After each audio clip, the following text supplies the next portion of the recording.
Right, picture this. You're in Jamaica, land of sunshine, reggae, and expensive fruit. Yep, you heard that right. Turns out getting your hands on some juicy local mangoes can cost you a pretty penny.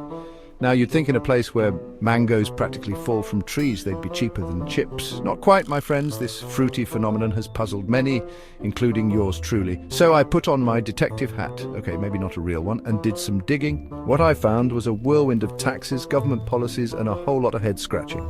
Buckle up, folks, because we're about to unravel the mystery of Jamaica's pricey produce. Turns out one of the main culprits behind Jamaica's high fruit prices is taxes. That's right, the taxman loves a good mango as much as the next person, but maybe a little too much. From the farm to your fruit basket, there are taxes at almost every stage.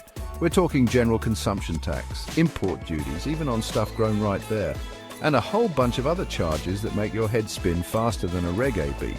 It's like the government's playing a game of how many taxes can we slap on this mango before someone notices. Now, before you go pointing fingers and grabbing your pitchforks, the government does have its reasons for these hefty taxes. Jamaica, like any other country, needs money to run things. Schools, hospitals, you name it, and taxes are one of the main ways they keep the lights on. Plus, they argue that these taxes help protect local farmers and businesses by making imported goods more expensive.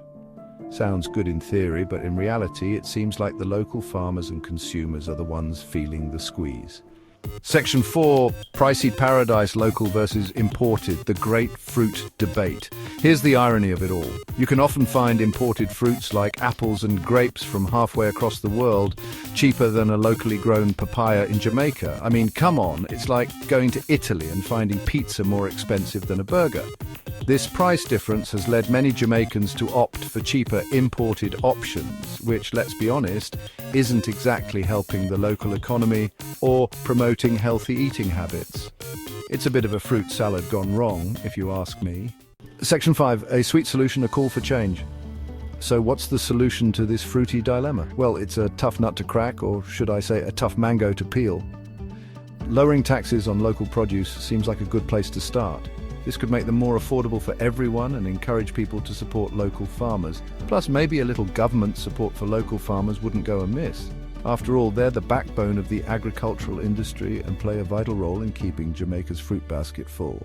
Let's hope things change soon, because, frankly, everyone deserves a taste of paradise without breaking the bank.